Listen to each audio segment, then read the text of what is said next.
पिछले कम से कम 2 से 3 सालों के बीच में मैंने बहुत सारे फिलोसोफर को समझने की कोशिश की है और जितने फिलोसोफर को मैंने पढ़ा है उन सब का सार आप लोगों के बीच में रख रहा हूँ। हो सकता है ये वीडियो आपके 2 से 3 साल तो बचा ही सकता है। आप यदि इतने फिलोसोफर को पढ़ने जाओगे तो आपको कम से कम 2 से 3 साल लगेंगे, जितने मैंने पढ़े हैं। इसमें मैंने भी 2 साल के आसपास लगाया है। आज मैं ना आपसे कुछ इम्पोर्टेंट बात करने वाला हूँ, इतनी इम्पोर्टेंट कि हो सकता है आपका पूरा का पूरा जीवन चेंज हो जाए। आप मेरी शक्ल देखकर मत सोचना कि मैं एक इतनी कम छोटी सी उम्र नहीं कह सकता हूँ कि इतनी कम अवस्था में, क्योंकि जो फिलोसॉफी का ज्ञान देते हैं वो एक उम्र के बाद जब बूढ़े हो जाते हैं या फिर तब उनकी बातें अपन को अच्छी लगती है। लेकिन हो सकता है मैं मेरी उम्र से थोड़ा बड़ा हूँ, ऐसा भी कह सकता हूँ। जितना मैंने सोचा है मैं आपको एक एक फिलोसोफर के बारे में बता रहा हूँ कि उन्होंने क्या क्या कहा है और अपन लोगों के लिए क्या इम्पोर्टेंट है। जैसे अपन आज थोड़ी सी वेस्टर्न थिंकर से शुरू करते हैं बात। तो वेस्टर्न थिंकर में अपन कह सकते हैं सबसे पहले सुकरात आते हैं, सोक्रेटिस, उसके बाद अपन प्लेटो और अरस्तु को देखते हैं। अब तीनों को ना अपन थोड़ा सा साथ में देखने की कोशिश कर सकते हैं। जैसे कि सोक्रेटिस का मतलब कह सकते हैं कि उनका मुख्य ध्येय यह रहा कि वो लोगों से प्रश्न पूछने लगे थे जब वो ज्ञान प्राप्त करने के लिए। देखो, सोक्रेटिस ने ज्ञान प्राप्त करने के लिए क्या किया, लोगों से प्रश्न पूछना शुरू कर दिया। अब कोई भी व्यक्ति है तो किसी से भी सवाल पूछने लगे। अब ये सवाल उनकी जान लेकर बैठे। कैसे? अब आपको पता होगा कि सुकरात को जहर दिया गया था। अब मैं थोड़ा सा उसको भी बता देता हूँ कि जहर क्यों दिया गया था। सुकरात लोगों से पूछते थे कि यार ये आप कह रहे हो कि भगवान होते हैं, ये होते हैं, तो भगवान होते हैं तो ये सब क्यों हो रहा है, सबकी मृत्यु क्यों हो रही है, सब किसी के साथ गलत क्यों हो रहा है। ये सवाल अभी नहीं, आज से इतने सालों पहले, इतने मतलब कितने कितने सालों पहले वो पूछ रहे थे, जिस समय भगवान ही सब कुछ थे। आज तो बहुत सारे लोग जो एथिस्ट हो चुके हैं, लेकिन उस समय भगवान के अलावा कुछ भी अपन सोच नहीं पा रहे थे। उस समय वो सोक्रेटिस लोगों से पूछ रहे थे, वो चर्च के खिलाफ भी लोगों को बोल रहे थे, सब लोगों से अलग अलग सवाल तरीके से पूछ रहे थे। तो वहाँ के जितने भी पादरी थे, चर्च के लोग थे, सरकार थी, तंग आ चुकी थी उनसे। क्योंकि अब लोगों के दिमाग, जैसे मैं आपसे सवाल पूछता हूँ पूरे दिन कि आप क्यों ज़िंदा हो, आप मंदिर क्यों जाते हो, आप मस्जिद क्यों जाते हो, तो एक समय ऐसा आएगा जब आपको भी सोचना पड़ेगा कि यार ये पूरे दिन मेरे को क्यों पूछ रहा है कि मंदिर मस्जिद क्यों जाता है, वगैरह वगैरह वगैरह। अब ऐसे वो अलग अलग तरीके से सवाल पूछ रहे थे, लोग सोचने भी लगे। अब इस प्रकार लोगों की विचारधारा चेंज होने लगी थोड़ी सी। अब वहाँ के चर्च वगैरह डर गए, हाँ वो भी डर गए। और इनके साथ साथ सोक्रेटिस की बहुत सारी बातें थी, सिर्फ इसके लिए उनको जहर नहीं दिया गया था, बहुत सारी बातें थी, उन्होंने बहुत कुछ कहा। क्योंकि उनका ज्ञान पूरा का पूरा कहा हुआ था, मतलब उन्होंने कोई किताब वगैरह कुछ नहीं लिखा, उन्होंने सिर्फ कहा है लोगों से, वो सिर्फ कहकर ज्ञान दे रहे थे। ऐसे करके उनसे नाराज़ हो गए धर्मगुरु सभी, फिर उनको जहर वगैरह दिया गया, वो आपने बात सुनी होगी। उनके शिष्य हुए प्लेटो। देखो, मैं डायरेक्ट बोल रहा हूँ तो कोई हो सकता है मेरे से त्रुटि हो, अभी जितना मेरे को समझ में आया है उतना ही मैं आप लोगों के बीच में रख रहा हूँ। उनके शिष्य प्लेटो को अपन कह सकते हैं उन्होंने सोक्रेटिस को कॉपी किया। थोड़ा सा मैं थोड़ा सा सेंटेंस में मतलब यदि बात करूँ तो उन्होंने सोक्रेटिस की बातों को ही लोगों के सामने रखा। जैसे सोक्रेटिस को बचाने के लिए उन्होंने स्पष्ट कहा था कि आपको हम बचा सकते हैं, सुकरात को कहा था उन्होंने, लेकिन सुकरात ने कहा था कि मैं जहर पीना स्वीकार करूँगा, इसलिए प्लेटो उनको नहीं बचा पाए। अब प्लेटो की अपन मुख्य बातें तो कुछ नहीं कह सकते। प्लेटो ने जितना कहा है, मेरे अनुसार जितना कहा है, प्लेटो की खुद की पर्सनल बातें तो बहुत कम है। उन्होंने जितना सुकरात से सुना था उसी को ही कोट किया है और उसको थोड़ा सा अपना नज़रिया दे के लोगों के सामने रखा है। तो प्लेटो को अपन रहने देते। प्लेटो की विचारधारा में अपन देखें तो उन्होंने भी कह सकते हैं थोड़ा सा ये ज्ञान तृष्णा वगैरह, वो फिलोसोफर किंग की बात की थी। अब फिलोसोफर किंग में उन्होंने पढ़ाई के बारे में भी कहा था कि कम से कम किसी भी व्यक्ति को 50 साल के आसपास पढ़ाई करनी चाहिए। मतलब कि जब 50 साल की पढ़ाई पूरी हो जाएगी तब वो फिलोसोफर किंग बनेगा। और एक प्लेटो की इंटरेस्टिंग बात और बताता हूँ आपको। प्लेटो ने ना एक स्त्रियों का साम्यवाद दिया था। मतलब मैं शब्द सही उच्चारित कर पा रहा हूँ वो मुझे पता नहीं, लेकिन उन्होंने कहा था कि भाई जो फिलोसोफर किंग बनेगा उसको यह पता नहीं होना चाहिए कि उसका बेटा कौन है, और उसके बेटे को ये पता नहीं होना चाहिए कि उसका बाप कौन है। इसी प्रकार प्लेटो को इसलिए कहा जाता है कि प्लेटो ना एक यूटोपियन थिंकर थे, मतलब कह सकते हैं कल्पनावादी, जो कल्पना बहुत कर रहे थे, कल्पना में जी रहे थे। अब ऐसे कैसे होगा कि भाई कोई किसी बाप को कैसे पता नहीं होगा कि उसका पुत्र कौन है। तो ये प्लेटो की मतलब मुख्य बात कह सकते हो। ज़्यादा मैं प्लेटो के बारे में मैं पढ़ा हूँ, लेकिन इतना मैं आप लोगों के बीच में फालतू का शेयर नहीं कर पा रहा। उसके बाद अपन कह सकते हैं महान व्यक्ति अरस्तु आ जाते हैं। अरस्तु, अरिस्टोटल, बहुत महान मतलब बहुत महान। उन्हें तो प्रत्येक क्षेत्र का जनक कहा जाता है। बहुत सारे जनक तो वही है अकेले, जैसे पॉलिटिकल साइंस का भी उन्हें जनक कहा जाता है, बायोलॉजी का भी जनक कहा जाता है, ऐसे बहुत सारी जगह का उन्हें जनक कहा जाता है। अब भाई अरस्तु ने क्या कहा? अरस्तु थोड़ा सा ना यथार्थवाद पर आ गए। अब अरस्तु कह रहे हैं कि जो है वो है। अब अरस्तु की बात को आप काट नहीं सकते।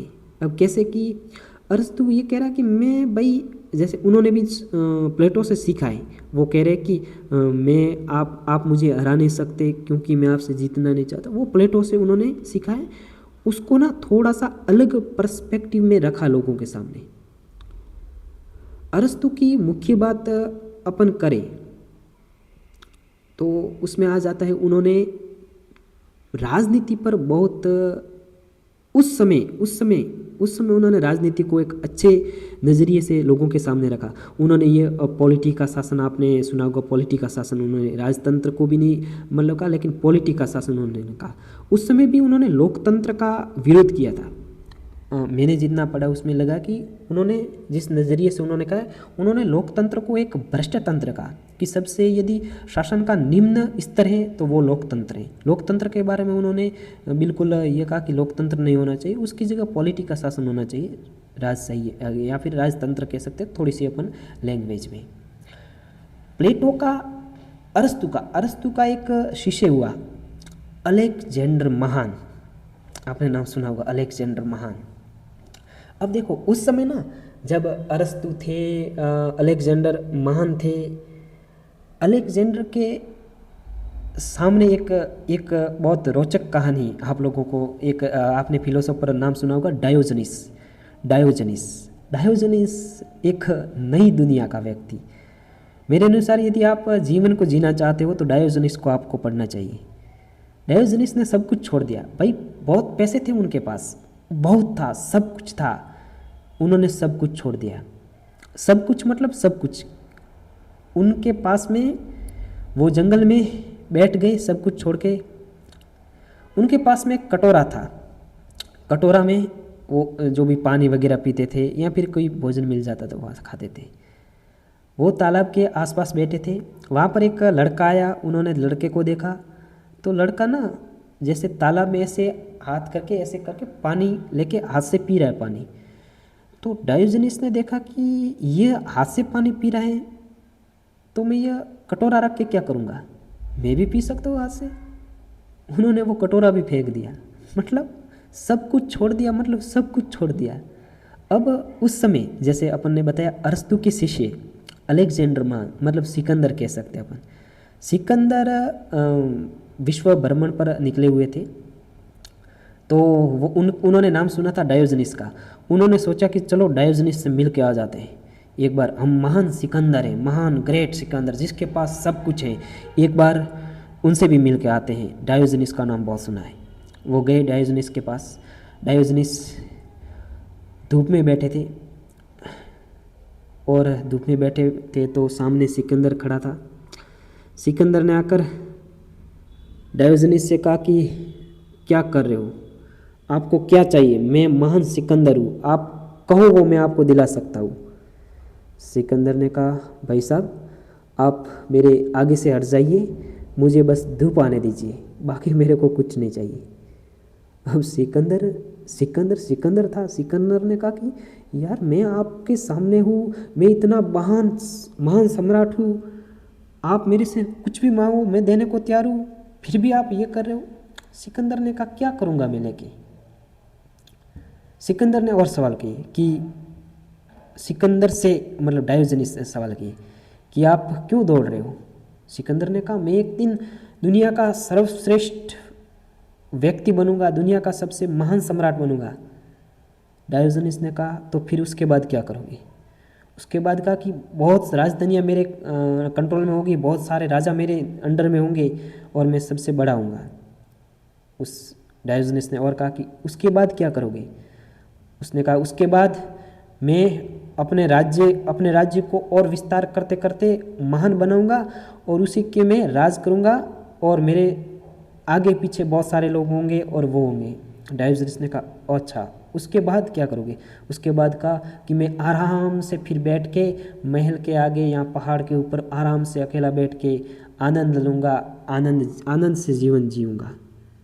तो डायोजनीस ने कहा तो भाई अब मैं क्या कर रहा हूँ, तू इतनी भाग दौड़ करके ये करेगा, मैं तो ऐसे ही आनंद से जी रहा हूँ, आनंद से धूप सेक रहा हूँ, आनंद से जी रहा हूँ। डायोजनीस का भी उस समय सिकंदर का भी दिमाग चेंज हो गया। सिकंदर ने भी उसके बाद अपने आप को में सुधार करने की कोशिश की। इस प्रकार मैंने अरस्तु के साथ ये जोड़े। ये तो अपने महान थिंकर हो गए, महान थिंकर। उसके बाद ना अभी मैं ज़्यादा बड़ा वीडियो नहीं बना पा रहा हूँ, बड़ा वीडियो बनाऊँगा तो बहुत सारे लोग देखेंगे नहीं। उससे पहले मैं थोड़े थोड़े सबको बता देता हूँ कि कौन कौन से थिंकर ने क्या क्या मतलब विचारधारा रखी। देखो उसके बाद अपन मतलब डायोजनीस या उसके बाद अपन आ जाते बड़े थिंकरों को नहीं लेते, छोटे छोटे थिंकर, छोटे मतलब नहीं कह सकते बड़े। फिर भी आधुनिक काल में अपन आ जाए तो मैकियावेली। अब देखो मैकियावेली भी एक इंटरेस्टिंग व्यक्ति है। उन्होंने कहा कि भाई आप इंसान इतना स्वार्थी होता है। देखो उन्होंने इंसान को स्वार्थी बताया, इंसान स्वार्थी होता है, लालची होता है, दुष्ट होता है, ऐसा ऐसा मैकियावेली ने इंसान के बारे में कहा। उसने कहा कि भाई इंसान ना अपने बाप की मृत्यु को भूल सकता है, लेकिन यदि उसके पैसे खो गए वो उसे नहीं भूल सकता। ये सत्य बात है। उस समय की थी 1700 के आसपास उन्होंने मैकियावेली ने, उस समय की बात है लेकिन सत्य बात ही थी मैकियावेली की। उसके बाद ना मैं 3 थिंकर को आपको बता देता। एक तो आपने जॉन लॉक और उसके बाद थॉमस हॉब्स और जीन जैक रूसो, उनको आपने देखा होगा। अब देखो इनकी एक इंटरेस्टिंग थ्योरी है, इन तीनों की एक थ्योरी कह सकते हैं social contract theory. Social contract अनुबंध, आपने सामाजिक अनुबंध का सिद्धांत देखा होगा। तो अब देखो ये भी एक इंटरेस्टिंग है, यहाँ बहुत बहुत कंट्रोवर्सी का टॉपिक बन सकता है उनकी बात पर। उन्होंने भाई कहा कि ये जो अपन भगवान को मानते हैं, देखो ये मैं पूरी कहानी सुना देता हूँ। उन्होंने कहा कि ये जो आप भगवान को मानते हैं ये कोई भगवान है नहीं, या फिर आप समाज को मानते हैं, ये समाज वमाज है नहीं, ये तो हम लोगों ने बनाई है। किस प्रकार बनाई पता है। उन्होंने कहा कि आज से हज़ारों साल पहले मनुष्य ऐसे ही रहता था, ऐसे ही भटकता था। और मनुष्य जब मतलब हज़ारों नहीं लाखों सालों पहले कह सकते, जब मनुष्य जानवरों की तरह रहता था, मनुष्य एक दूसरे को मार देता था, एक मनुष्य दूसरे मनुष्य को मार देता था। अब उस समय लोग एक दूसरे से भी डरे हुए थे, लोगों में विचार नहीं था, लोगों में कोई सोच विकसित नहीं हुई थी। तो थोड़ा समय और बीता, उसके बाद क्या हुआ कि लोगों के दिमाग का थोड़ा सा डेवलपमेंट हुआ। थोड़ा सा मतलब कि अब लोग इकट्ठा होने लगे। अब लोग, एक इंसान दूसरे इंसान को नहीं मार रहा था, परंतु क्या होता था कि कोई जानवर इंसान को मार देता था। अब लोगों ने एक योजना बनाई जो मतलब क्योंकि ह्यूमन माइंड बहुत ज़्यादा डेवलपमेंट हो रहा था धीरे धीरे। अब लोगों ने कहा कि भाई ऐसा करो ना, हम जैसे ये फल फ्रूट्स वगैरह मतलब जंगलों में वही खाते थे, कुछ भी मिलता है उसको वो मतलब कि इकट्ठा करते थे। इकट्ठा करते वक्त क्या होता था, कभी कभी इकट्ठा कर रहे थे पीछे से आके जानवरों ने खा लेता था। उन्होंने कहा कि ऐसा करते हैं, जैसे अपन 5-6 लोग हैं तो ऐसा करेंगे, 6 लोगों में से 5 लोग अपन इकट्ठा करेंगे ये फल फूल वगैरह, और एक लोग अपनी निगरानी रखेगा कि अपने आगे पीछे कोई जानवर ना आए। यदि जानवर आए तो अपन को बता देगा तो अपन सब सावधान हो जाएंगे। अब उसने कहा कि जो व्यक्ति निगरानी करने लगा उसको क्या, वो जो फल फूल वगैरह इकट्ठा कर रहे थे उन्होंने कहा कि हम जैसे ही फल फूल इकट्ठा करेंगे हम थोड़ा थोड़ा ला के तेरे को दे देंगे और तेरा भी काम हो जाएगा। ऐसे करते करते वो उनकी निगरानी करने लगे। अब जो व्यक्ति उनकी निगरानी कर रहा था, पहले तो 5 लोगों की निगरानी कर रहा था, अब धीरे धीरे 6 लोगों की निगरानी करने लगा, 7 लोगों की निगरानी करने लगा, ऐसे ऐसे करते करते करते 10 15 20 30 लोगों की निगरानी करने लगा। अब उसने निगरानी करते करते, अब जैसे आप 10 लोगों की निगरानी कर रहे हो तो उसके पास वो फल फूल भी ज़्यादा आने लगे, अनाज वगैरह थोड़ा थोड़ा। अब ह्यूमन डेवलपमेंट इतना हो गया था कि थोड़ा अनाज भी उगने लगा था, अब वो भी आने लगा। अब उसने क्या सोचा कि यार मैं ना अकेला 10-20 लोगों की रखवाली कर रहा हूँ, अब मैं ना मेरे नीचे आदमी रख देता हूँ, 2-3 आदमी रख देता हूँ, अब वो भी 10-15 लोगों की निगरानी करेंगे। ऐसे करते करते इतने आदमी हो जाएंगे तो मैं बहुत सारे लोगों की निगरानी करूँगा। ऐसे करते करते उसने अब जैसे 2 आदमी अपने नीचे रख लिए, अब वो भी 10 लोगों की 20 लोगों की निगरानी कर रहा था, वो दूसरे वाले भी 10-10 लोगों की 20 लोगों की ऐसे निगरानी कर रहे थे। ऐसे करते करते करते करते 1 मिनट में थोड़ा सा कट कर रहा हूँ, वीडियो पॉज हो रहा है, 1 मिनट।